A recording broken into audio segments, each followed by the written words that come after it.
Hello, everyone. Thanks for tuning into this recorded session today. I'm delighted to say I'm joined by Anthony Bowmer, who will be taking you through today's COVID-19 return to work for health and safety practitioners, an update. Anthony is health and safety and sustainability consultant based in the West Midlands and looks after the interests of manufacturers and our members in that part of the world. A little bit about Anthony, really. He's worked with public health doctors supporting the MOD, worked in the food industry, and also worked on ship sanitation programs preventing the spread of disease on cruise ships. So a real breadth and depth of experience that will help, we can share with some of you today. But without further ado, I'll hand you over to Anthony to take you through today's update. Thank you very much, Roger. Okay, so today's agenda that we'll be covering is COVID-19 and the return to work. And hopefully through this webinar, we'll be able to talk about practical advice and tips that will help members and others get all of their staff back to work, as has become the theme by the government for manufacturers. To support this presentation, there's also a lot of material available on the Make UK website, and for your reference, I've provided the link there for you to be able to visit. So what has Make UK's experience been so far in COVID-19? Well, we've mainly been advising members and particularly on taking difficult decisions, such as when insurance companies and other inspection bodies were unable to visit sites to carry out statutory inspections. We've also been advising them on RIDDOR and other legislation that has been affected by COVID. We've also looked at practical advice on understanding the chain of infection. If the persons carrying out risk assessment have an understanding of how disease passes from a source through to a healthy individual, then it becomes much more easy to be able to put in place the correct controls along the chain of infection to prevent the spread from one person to another. We've also been creating policies with clear objectives. Obviously, if one was to try and tackle COVID-19 in a machine gun approach, then you will never know whether you have successfully achieved everything that you want to or not. So by setting clear objectives that are measurable, we are then able to see how we're progressing in improving our workplaces and making them safe for all. We've also given a lot of advice on risk assessments, and we've really tried to ask our members to involve and consult with the workforce. And one of the reasons why we've really put a great deal of emphasis on this is because a lot of people will have concerns or worries about returning to their place of work, and so by consulting with them and giving them the insight as to the types of controls that we can put in place, they can gain more confidence. And obviously, if they're more confident, they can then focus better on the tasks that are going to be given to them. We've also emphasised behavioural observations because one person, the safety manager or even their line manager, can't observe all of the practices that will need to be in place, and so therefore we need everybody to be looking out for each other to see that hand washing, distances, cleaning of surfaces and hot spots where contact is likely to occur many times is actually happening. So behavioural observations is again something that we've been really pushing hard with our members. And not forgetting those that can work from home, there has been quite a lot of input for home workers. We've also been developing training programs, and there's been quite a lot of discussion on PPE. And of course, at the same time, Make UK have been planning their own restart. Thanks, Anthony. Just on that, I realise there's a lot of mixed bag of issues there. Is there one reoccurring theme or issue that you're coming across in your experience of dealing with members so far? That's quite yeah. Okay, so yes, thinking about it, I think that the two main ones there on that list would be carrying out a risk assessment and home working at the moment. Although coming up on and beginning to overtake is understanding wearing face masks and PPE. Okay, thanks, Anthony. It's interesting. Okay, so when COVID was first identified and the lockdown was put in place, many manufacturing sites temporarily closed, but large numbers of them, probably about 80%, have since undertaken risk assessments and have since reopened. Many of the sites that closed did so because they wanted to step back and make their workplace as safe as possible before continuing, rather than being subject to the actual lockdown. However, on the 11th of May, the government released 8 guides aimed at helping workplaces operate safely during the coronavirus outbreak, and the importance of these guides can't be overstressed. Obviously, the HSE, and they had a message this week saying that their enforcement officers are returning to full duties and will be visiting sites throughout. And what the HSE has said is that if you are complying with the government guidance, then you will be deemed to have done everything reasonably practicable to ensure the safety of your employees. In other words, very unlikely to be served an improvement notice or indeed prosecuted. So these government guides are absolutely essential in ensuring that you have done everything at your site that is reasonably practicable. But before you even got to use the guides, there's one overriding message for all workers, and you've got to be able to stand and defend why it was essential for that worker to return to work. If they are able to work from home, and they have successfully been working from home for the last month, maybe even longer, then it becomes more difficult as to why do they need to be there. So although the guides are very useful, you still have to answer that first question: is this person actually essential for the work? Can they do the work at home? And only then do we move forward into the risk assessment process of their return to work. The bottom line is the health and safety law has not changed as a result of the outbreak, and as ever, the duty is on the employer to ensure the workplace is safe. So a quick look at the guides. I'm not going to go in detail through all 8, but one of the things that is quite obvious from our own experiences is that it's unusual for one single guide to cover a manufacturing site. So for example, in Make UK, we have apprentice hubs where obviously we do training of apprentices for manufacturing, and within those hubs there's also offices and contact centres, and there's also restaurants there as well. So you probably have to refer to more than one guide to cover all of the different processes that are going on your site. However, that's not to say that we need to panic, because each of the guides has common content, and here we've got listed the 8 key or core elements that you'll find in each of the guides. And as we go through it, thinking about the risk, who should go to work, the importance of social distancing, and this is until a suitable medication or vaccination is found, the #1 method of preventing spread from one person to the other.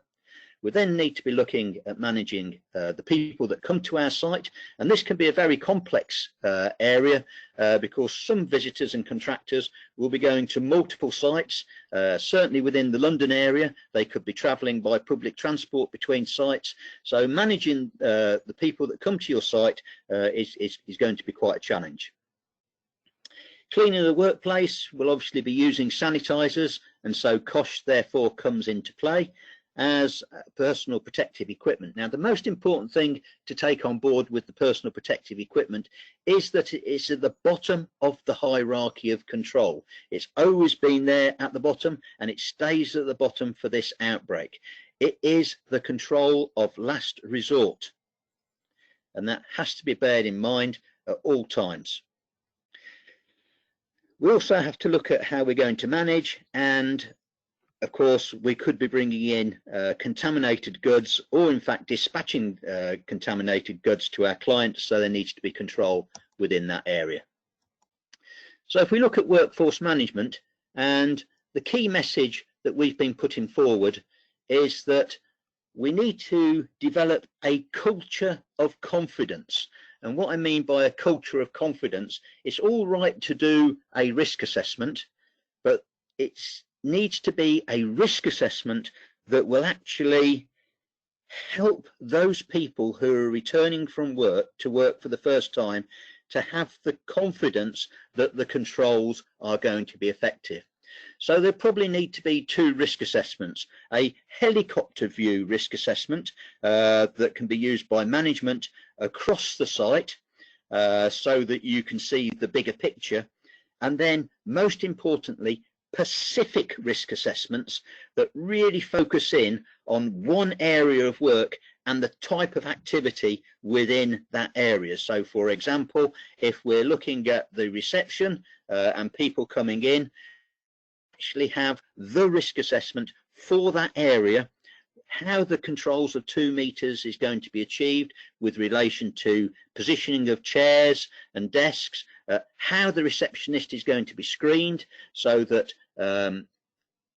they are protected from the visitors and others who we have up to that point very little information on, and that information would be shown in a small plan that's prominently displayed, showing positioning and locations of all the COVID controls that are in place, and key messages from the risk assessment as well. So it's no longer a document that is filed away, but it's actually there located, so everybody walking into that area can see what the hazards have been identified, what the controls are, and can also look at the plan to see where the hotspots have been identified, i.e. hand contact surfaces and things like that, and the positioning of the chairs. So you're looking all the way through your site at those specific risk assessments.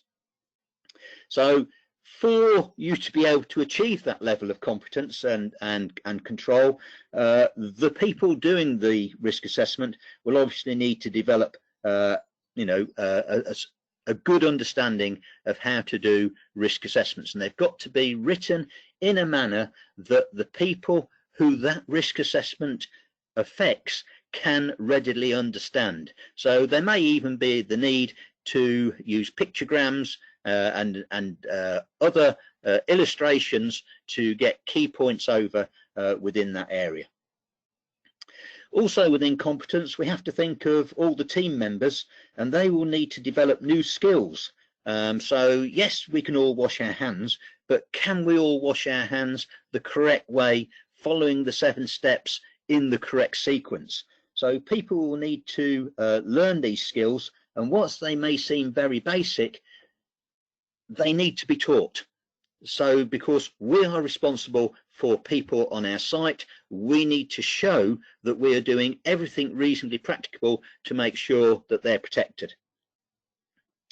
And the more we help the staff to become confident with these new ways of work that you'll introduce, the more likely they'll be able to create this culture of confidence. And I can't overemphasize the importance of controlling this fear factor of returning to work.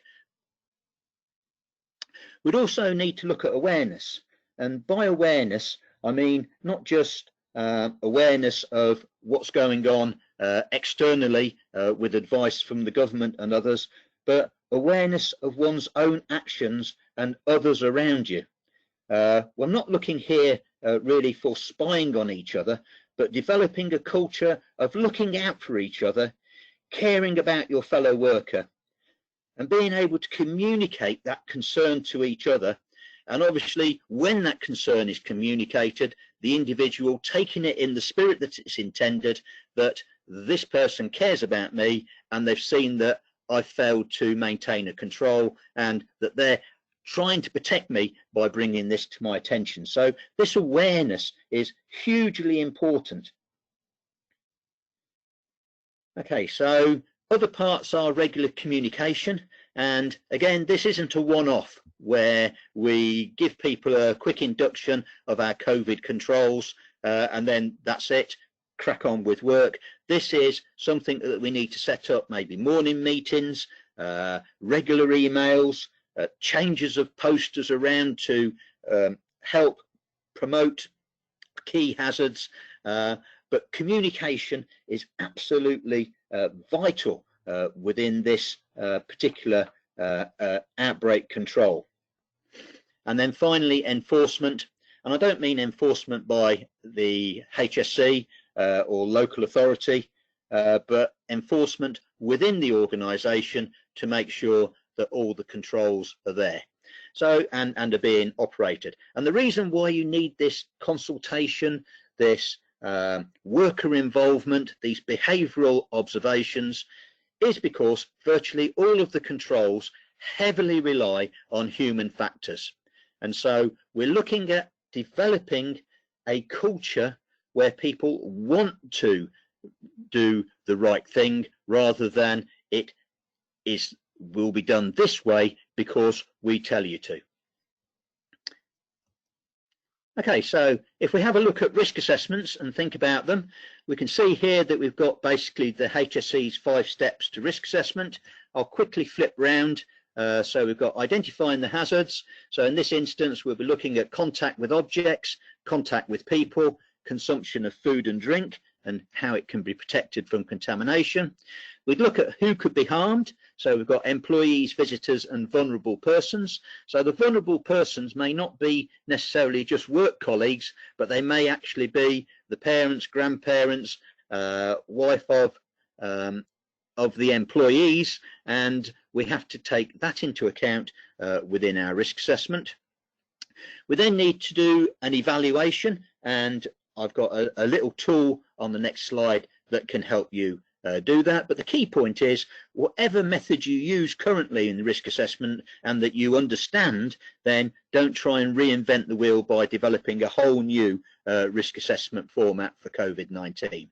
Then obviously we need a record, and throughout the outbreak, documentation and recording what you did in relation to the information that was available at that time is essential, because there is going to be people who will look back with a degree in hindsight, and they will be challenging some of the decisions that were made, and that maybe some workers were put at risk.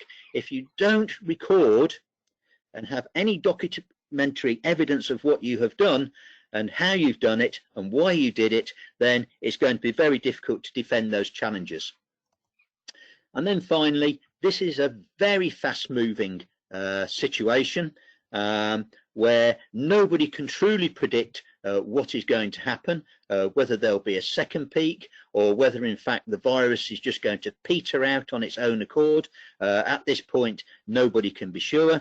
So we continually have to revisit our risk assessment to relate it to the situation that is relevant to our particular area.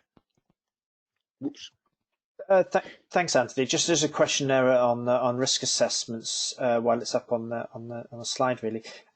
So you talk about risk assessments and effective controls. How does that? How might taking temperature checks fit into that model on the screen now? And can companies do it? And is that sort of is that within their rights to do that, really? Okay, Roger. What I'll do is I'll answer the second part of that question first, in that can companies do it? And the answer is it's a non-invasive test, and so therefore it is something that is permissible because it is a form of occupational monitoring to see if we could identify potentially infected persons. However, let's see if we can apply this to this particular chart. So I've identified the hazard. The hazard would be everybody visiting the site is potentially an infected person, because the first 3 or 4 days of the incubation period you are asymptomatic, i.e. you're not displaying any symptoms, and one of the first symptoms that does start to appear is a rise in temperature. So we've identified the hazard, everybody come in. Who could be harmed? Well, everybody who comes into contact with everybody else. And then how do we evaluate the risk? Well, we can go to the guides, and if we look in the guides, it says nothing about temperature checks. There's nothing there that says this is something that you should do. So now you've got to decide. You've got to decide, is this going to be a necessary control or not? Is it something we're going to put in place? Well, it's not a compulsory one within the guides, but having temperature checks could increase the confidence of our employees and reduce the fear factor. So is it worth doing there? So let's think about that. Well, consultation. Let's speak to our employees, find out what they feel about temperature checks, and if they say yes, we would like them, then let's go ahead and put temperature checks in. Are they effective? Different people will have different arguments, but just from the point of view of raising confidence, it may be worthwhile doing. We record our findings and then obviously go through the review process. So that would be how we could add that in there on our risk assessment cycle. Okay. So, sorry, were you going to say something, Roger? No, that's fine. No, that is a good answer. Thanks for that, Anthony. Brilliant. Okay, right. So when we're doing the risk assessment, one of the problems is that most people's risk assessments, well, in fact, virtually all, are based on likelihood times severity or probability times consequence to give a risk rating factor. The severity is reasonably easy to come to the conclusion of, because if we have an individual who has or is susceptible to this illness, they could end up most likely being ventilated on a life support machine. So the severity, in fact, and then going on to die. Certainly, if, like in many of my clients, you've got a workforce where many are actually over 65. So the severity is an easy part to determine within the risk assessment, but what is difficult is how likely is it going to be that the disease will be able to spread. And so what we've got here is risk factors that you could consider.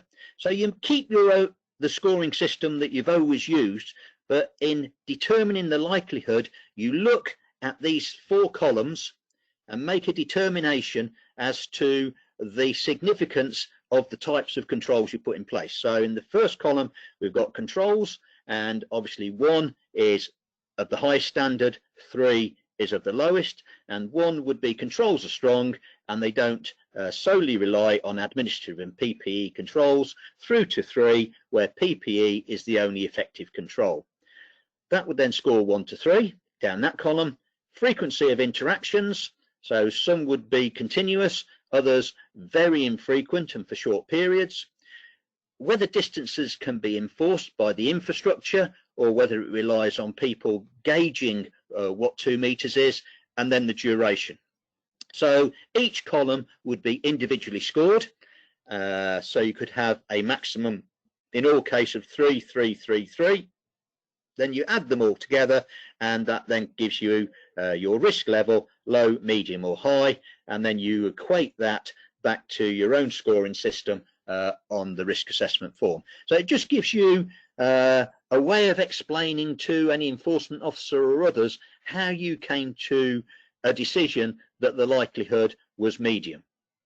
and I think this would be quite useful.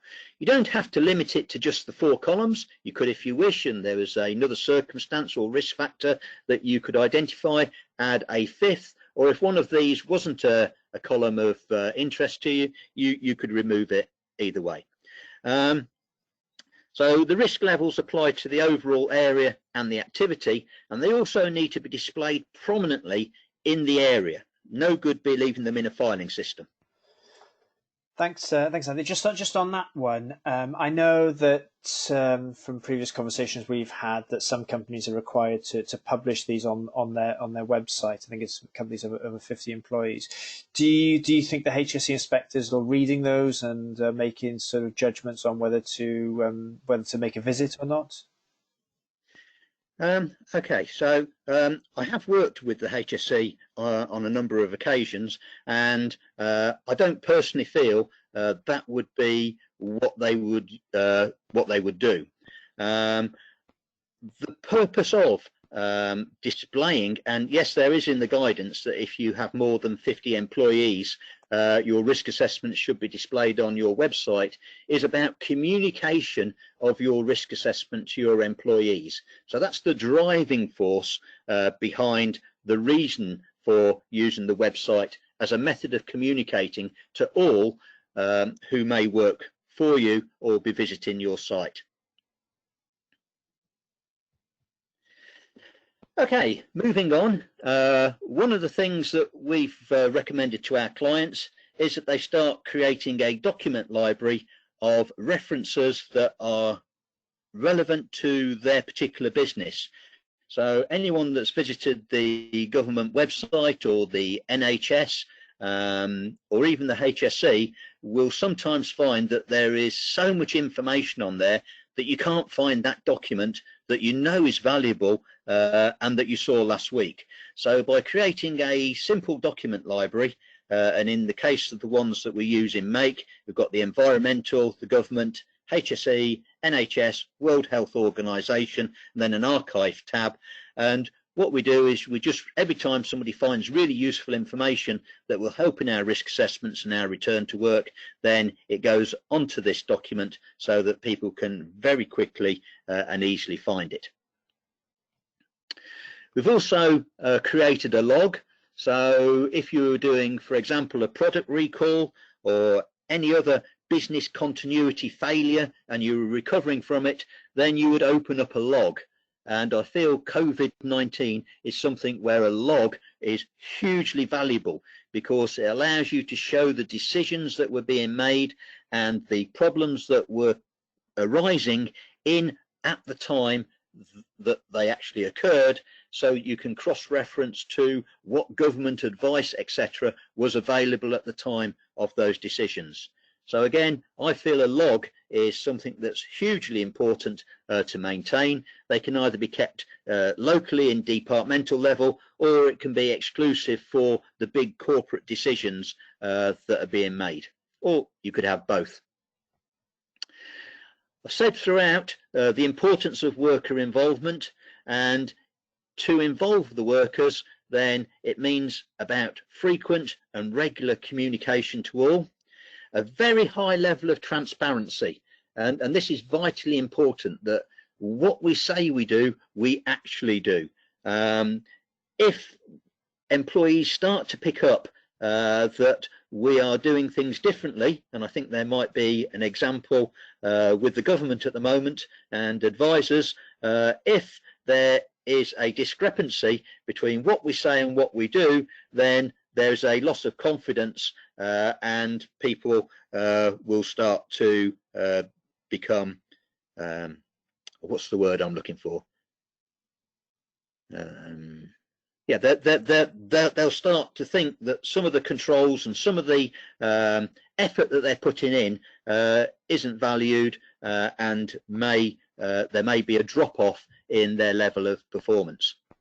So keeping a consistent message, making sure employees feel confident that what they're hearing direct from companies is what their leaders are saying to everyone, and of course develop a strong upward communications channel so that everyone's voice and concerns can be easily heard and most importantly, responded to promptly.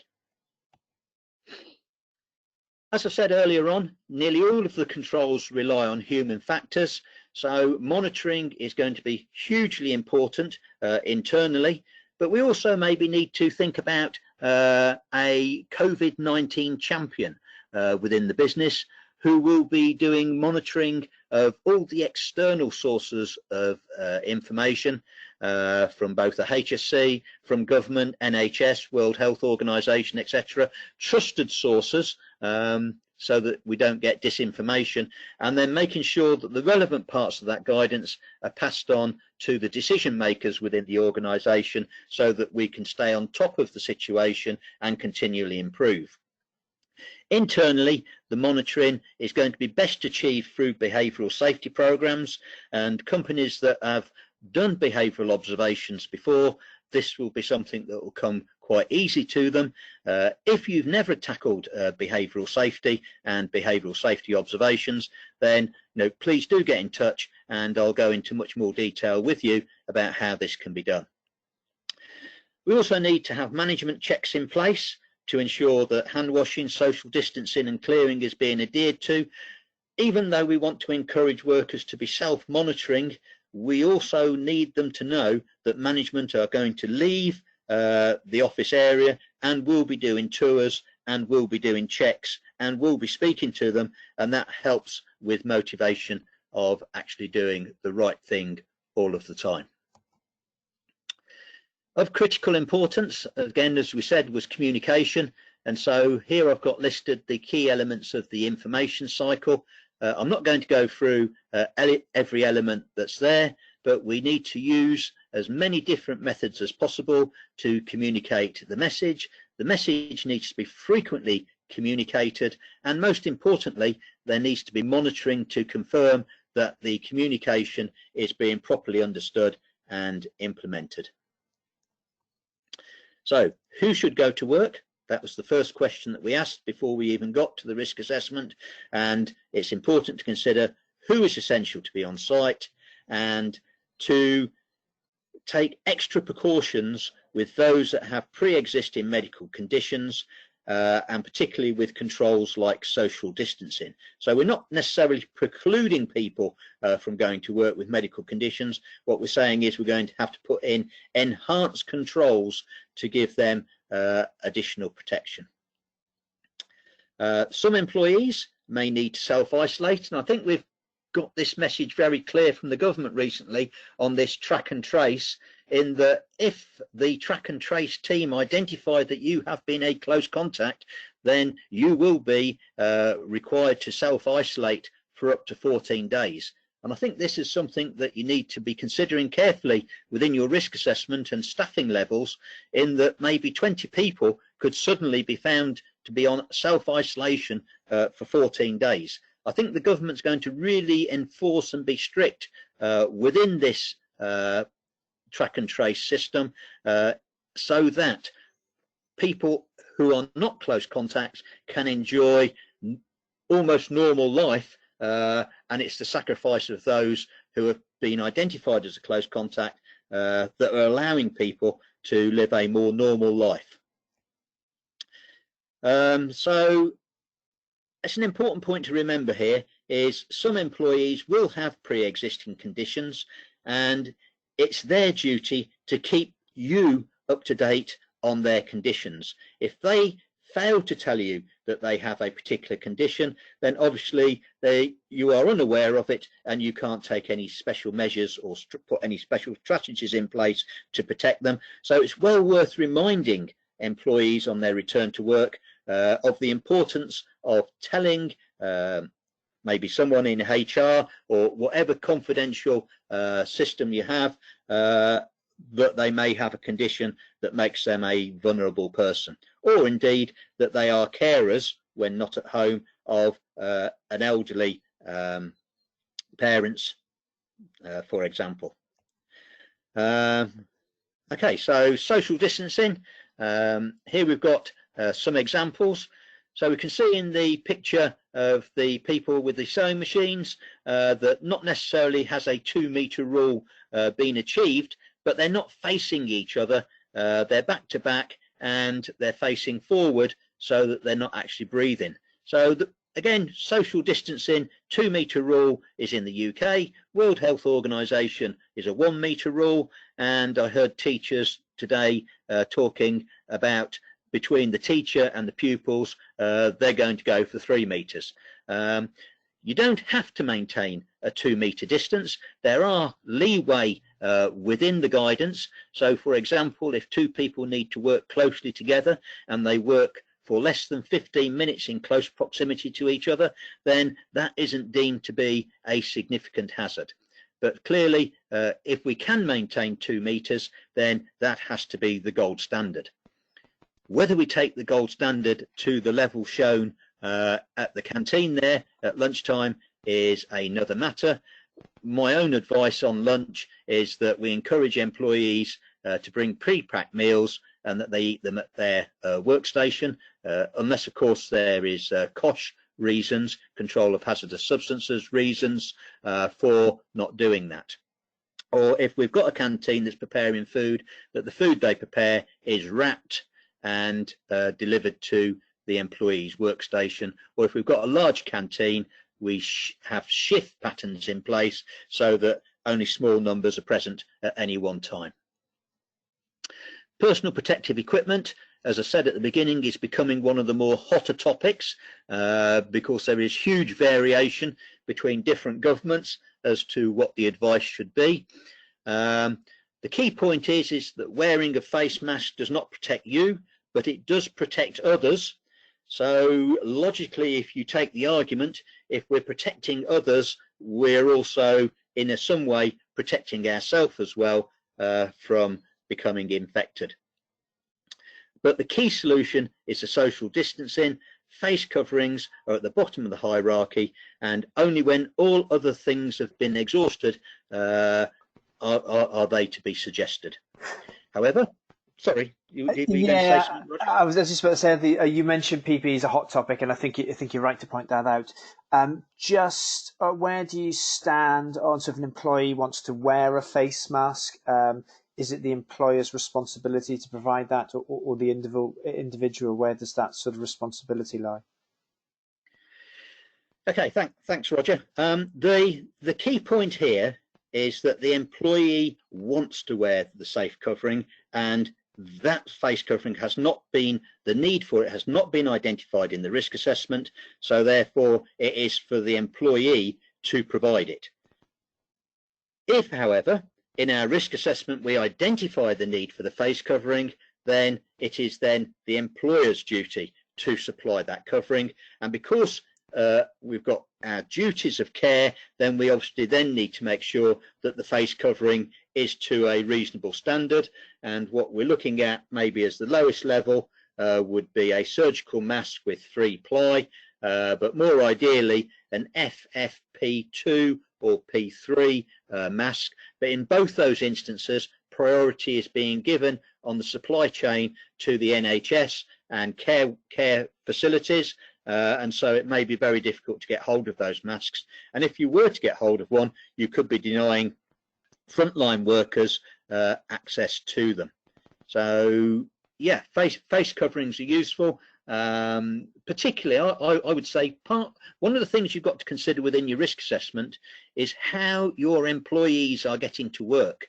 So in some areas of the country, they'll be crammed in underground tubes, on buses and trains, and you have to consider the person's journey to work and are they going to be put in compromising positions as a result of that, in which case, yes, you would, within your risk assessment, identify the need to provide them with face masks to come to work. I work in Leamington Spa. I can't in any way visualize any difficulty in getting to work and crowding of local buses within that area. So for Woodland Grange at Leamington Spa, where we do all our health and safety training, then yes, I wouldn't be providing PPE for our employees that work there. Okay, thanks, Anthony. Okay, e-learning is one way in which we can prepare the employees before they come back to work. So by giving them a link to a high quality e-learning course, we can prepare our managers and also our workforce for the changes that are likely to occur or they're going to be presented with when they return. So we have 2 e-learning courses that would be of benefit. The first one is for managers and covers the chain of infection, risk assessment, the importance of social distancing, issues on cleaning and sanitising and workforce management.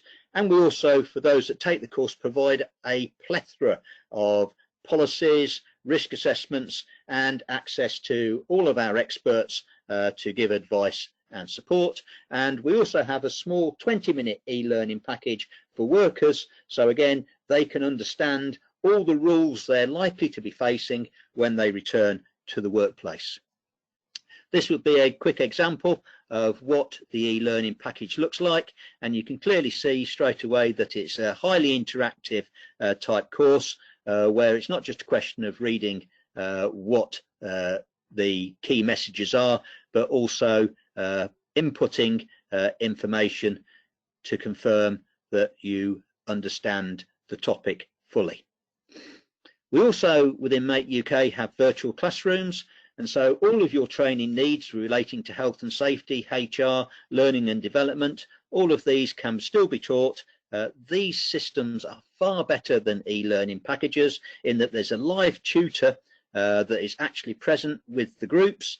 There's breakout rooms so people can go and discuss activities and then come back and report to the larger groups. And I have been on 2 or 3 of these courses now, and I actually find them more engaging than the traditional way of teaching stood in front of a classroom speaking to small groups. Type of feedback that we've had from the virtual classrooms. This one was for a 3-day IOSH Managing Safely course, and all 6 delegates gave a 6 out of 6 rating, and as you can see they were delighted with the amount of engagement that was involved in this training method.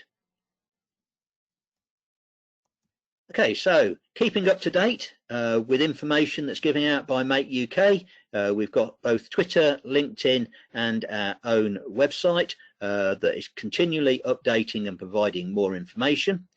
I've clicked in here some very useful external resources so that you would be able to quickly look at where the information for this presentation was assembled from. And that's the end of the presentation. Thank you very much for your time, and I hope you found it beneficial. Thanks, Anthony, for your time today. Much appreciated. Hopefully that was really useful for many of the people who tuned in. A reminder, your contact details are on the screen now, and I know you're sort of open to receiving sort of questions directly as well from anyone who wants to follow up. So look, thanks all, and have a good day. Thank you. Thank you. We're off.